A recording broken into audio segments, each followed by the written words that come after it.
Today on Review This Thing, we're going to review this thing, Grayson Highlands State Park.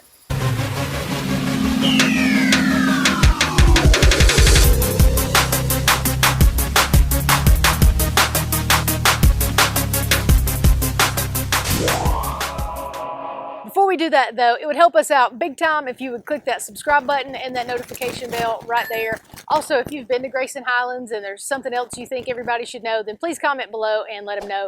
Give us a thumbs up. Anytime you can do any of that stuff, share our videos. It just helps YouTube know that people want to see them and pushes them to the front. So that would be great. Now that we've talked about that, let's talk about Grayson Highlands State Park. Grayson Highlands State Park is a 4,500 acre multi-use park with hiking trails, horse trails, a picnic shelter, a campground, just all sorts of things there. It's located in beautiful southwestern Virginia in mouth of Wilson. So let's cover the facts. First part, fit.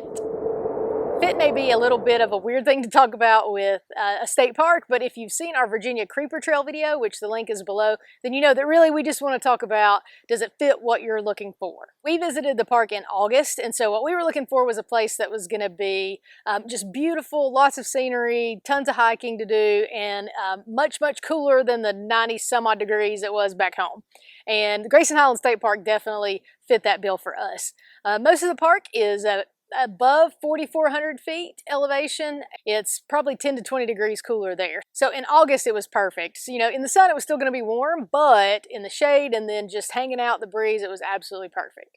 Grayson Highlands also has tons of opportunities for hiking. I think there's 13 trails, and then as I mentioned, there's tons of horse trails and some other things all around there. So there's a lot of things you can find that hopefully are fitting what you're looking for. Also, we were staying at this little town in northeast Tennessee called Laurel Bloomery, and we were looking for something that was going to be pretty close by, and Grayson Highlands was only about a 45-minute drive from there. I think it also looked, and it's probably about a 45-minute drive from Damascus also. So if you're doing a Virginia Creeper Trail trip, this is just a quick hop over the mountain, through the mountain to get to this park. So what score can I give fit? Well, if you're looking for a place that's going to have swimming or just a ton of things going on, shopping, if you want indoor places, then this is definitely not the fit that you're looking for. But if you're like us and you were looking for a place that was not too far a drive from where we were in southwestern Virginia, that had beautiful scenery, tons of hiking, facilities, bathrooms, things like that, and it was going to be a much cooler temperature than where we are used to being, then this is absolutely what you're looking for. It fit us perfectly. So because of that, if you're looking for what we were looking for, then I'm going to have to give fit a 5 out of 5. Is Grayson Highlands State Park as advertised? So there are a couple things that advertised I just want to mention quick that I can't really speak to because we didn't try them out. So again, those horse trails I mentioned. Also, apparently it's a huge bouldering place, and also tons of great fishing apparently. It is advertised to offer scenic views of alpine-like peaks. Now the day that we were there, I think hiked probably 11, 12 miles. The good thing is there's a lot of trails, but most of them are fairly short. There's one that goes up to the two highest peaks I mentioned, Little Pinnacle and Big Pinnacle, and I think it's like a 1.3 mile trail. But at the top of that, you can see some absolutely just breathtaking views. From there, you can see all the way over to Mount Rogers, which is the highest peak in Virginia. It really is absolutely beautiful up there, and you can see just for miles around. It's also advertised to have waterfalls and a few other overlooks. We only saw one waterfall while we were there, but it really was beautiful. It was along the Cabin Creek Trail, and again, that one I think is like a 1.5 mile trail, but it's a little bit more difficult trail. It's a little more narrow, and there are some more trees and roots and things you have to maneuver. But when you get to the waterfall, it is just absolutely beautiful. Also, before you get to the waterfall or on your way back, you can take this kind of a steep little path down to the bottom toward the water. And we found this great place. We had already hiked several miles by this time. And so when we got here, our feet were pretty tired, pretty sore. So we just took the opportunity to take our shoes off, hang out, sit in the water, and get refreshed for the rest of our hiking. But I definitely recommend doing that if you're able to, you know, climb some steep hills that you may have to hang on to some trees. But it was absolutely beautiful and totally worth it. As far as overlooks, I mentioned the couple of views you can see from Hall Orchard Mountain or those two pinnacle trails. Also, if you get further up into the park, it's more like vistas. You can just kind of hang out anywhere and just see for a good ways, especially along the rhododendron trail. And then also there is a handicap accessible overlook at Buzzard Rock, I believe it's called. And that was just beautiful. It has this huge platform and you can see without having to go hiking somewhere. And then of course, if you know anything about Grayson Highlands State Park, you know that they advertise the wild ponies. And we were definitely not disappointed on this day. We'd asked around the best place to see the ponies, and we were told that rhododendron trail that I mentioned was definitely the best place. We did have to hike about a mile up before we got to our first group of ponies, but from there on, we saw tons of them, and they're super sweet and super cute. And you know, of course, they tell you not to feed them or to get too close because they bite and kick, or they can bite and kick. But they're so friendly and docile. And this little guy, he even I squatted down to take a picture of him, and he even decided that he thought giving me a little hug might be better for him. So they're super sweet and very cute. Always be careful, be respectful because they are wild animals, but they definitely are there. So is Grayson Highlands State Park as advertised?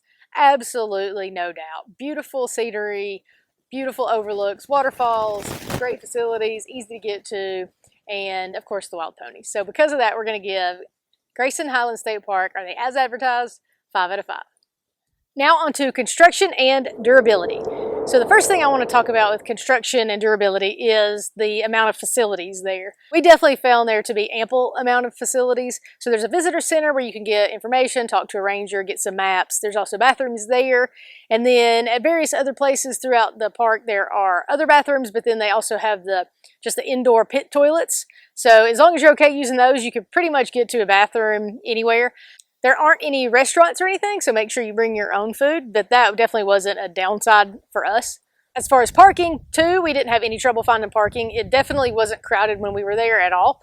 I haven't read any comments about it ever getting super crowded. I would assume on weekends it would be more crowded, and then I would also assume in October when the leaves are changing, there may be quite a few more people there, but it definitely seemed that there would be plenty of room and not really have any difficulty parking.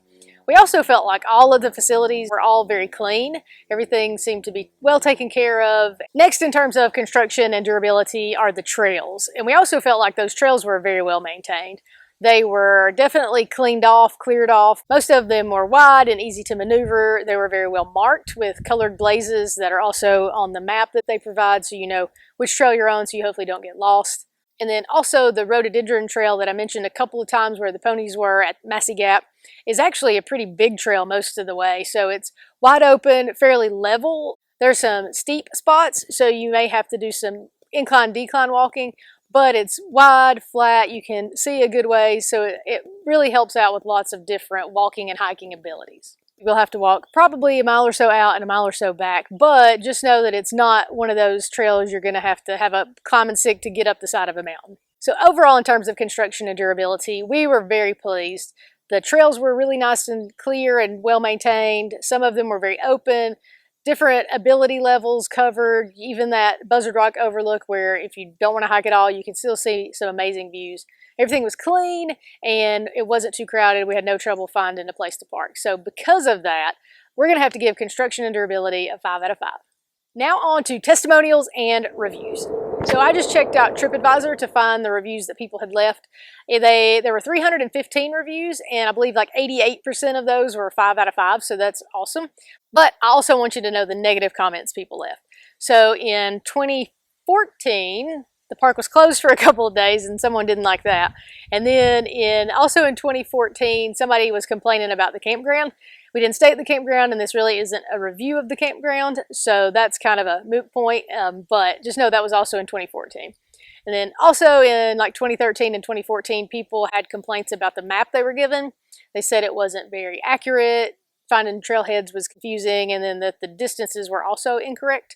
I don't really remember having any trouble getting lost, and I'm terrible with direction, and I don't remember ever feeling like anything was way off. There may be 1 or 2 trailheads that weren't maybe exactly where the map said they would be, but we were able to find it pretty easily, so I didn't have any concerns there. But as always, we tell you the score that we found, and so because of that, we're going to have to give testimonials and reviews a 4.47 out of 5. Okay, and finally, should you buy this thing? Okay, I know that's kind of a weird thing to talk about. We're not really buying anything, but basically, should you visit this place? First of all, there are parking fees, so I think it was like $7, maybe $10 on the weekend. Then if you bring horses, there's a fee. If you're camping, obviously there's a fee. So should you visit Grayson Highlands State Park? The only reason I could think to say no is if you just really don't like nature at all, and probably you wouldn't be watching this video if you didn't, and if you don't like to hike, or you just really don't want to do any walking whatsoever. If you want to do some varied difficulties and varied distances of hiking, a couple of short hikes, or make it all one big long hike like we did, you want to have beautiful views at a beautiful part of the country with temperatures that are much cooler than they are at sea level, then there's no reason you should not visit this park. It's absolutely gorgeous and definitely fit the bill for what we're looking for, and you get to see the wild ponies, which that's obviously a plus. So, should you buy this thing? Absolutely, 100%, 5 out of 5. Thank you so much for watching our video. If you have visited Grayson Highlands State Park, please comment below, especially if you have any more tips. If you have any questions, ask below. Go ahead, give us a thumbs up. Please subscribe, share our video, and also take a second and follow us on Instagram and on Facebook.